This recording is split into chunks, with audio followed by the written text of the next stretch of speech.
Welcome back. In sport, almost 2 years after retiring from international football, Ghana and AC Milan midfielder Kevin Prince Boateng says he's available for selection to the Ghanaian national team. The Ghanaian Football Association says the 26-year-old wanted to feature for the Black Stars ahead of the qualifier against Sudan, and injury, however, kept him out of action. In November 2011, the German-born Ghanaian claimed he couldn't cope with club and country assignments. He's not played for Ghana since an Africa Cup of Nations qualifier against Congo in October 2010. He was an integral part of Ghana's run to the quarterfinals in the 2010 World Cup. His decision comes days after the Ayew brothers announced an end to their international retirement. Now, the African Nations Championship qualifiers for 2014 resume next month. Burundi is one of the teams in contention. They face Sudan for a place at their first ever major African tournament, where Sudan is tipped to qualify in the two-leg contest. But as Celestine Caronet reports, the Swallows are confident of an upset after eliminating Kenya. As the continental campaign for the 5 places at the world stage continues, Burundi has their sights on a more realistic goal: the 2014 African Nations Championship, CHAN. The Swallows beat Kenya to reach the CHAN final round of qualifiers, where they face Sudan. Knocking out a team like Kenya in such a competition encouraged us. We will now face Sudan with confidence.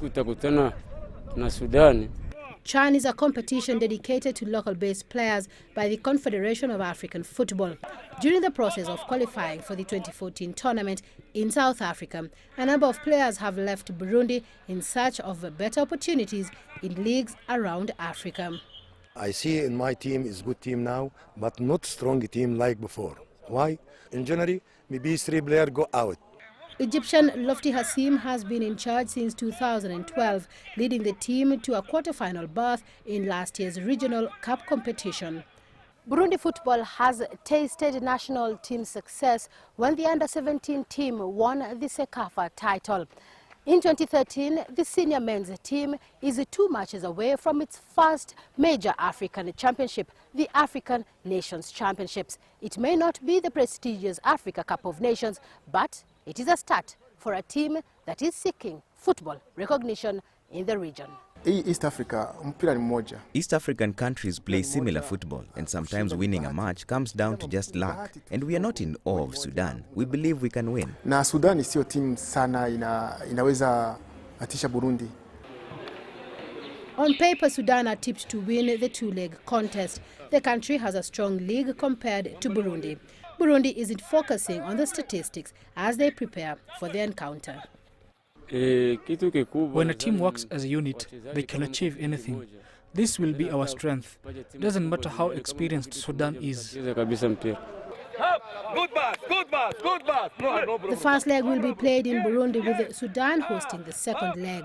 Burundi, ranked 124th in the world, has never been to a continental competition or the World Cup. But the Swallows dare dream that in 2013 they might finally take flight.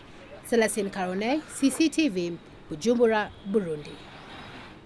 The Nigerian football team's expected in Brazil on Sunday ahead of their Confederations Cup opener against Tahiti on Monday. The team suffered an injury blow after defender Ogenyi Onazi was ruled out of the tournament. The Lazio player picked up a knee injury in their 1-1 draw against Namibia in Windhoek and will be out for close to 4 weeks. The African champions are already without the services of key players Victor Moses, Carlo Oche and Emmanuel Emenike in the competition. The team's preparations for the tournament were slightly disrupted after the players threatened to boycott their matches over unpaid allowances. The issue is, however, said to have been resolved. Olympic champion Usain Bolt produced a dominant performance to win the 200 meters at the Bislett Diamond League in a world-leading time of 19.79 seconds. The Jamaican world record holder was surprisingly beaten over 100 meters by American Justin Gatlin in Rome last week, but he looked more comfortable in Oslo, breaking away from the field on the home straight to win comfortably on a chilly evening in his first competitive race of the season over the distance. Bolt's early season was dogged by a hamstring injury. Ethiopia's 5,000-meter Olympic champion Meseret Dafar kicked impressively on the final lap of the women's 5,000 meter race to leave her fellow East Africans well behind at the line.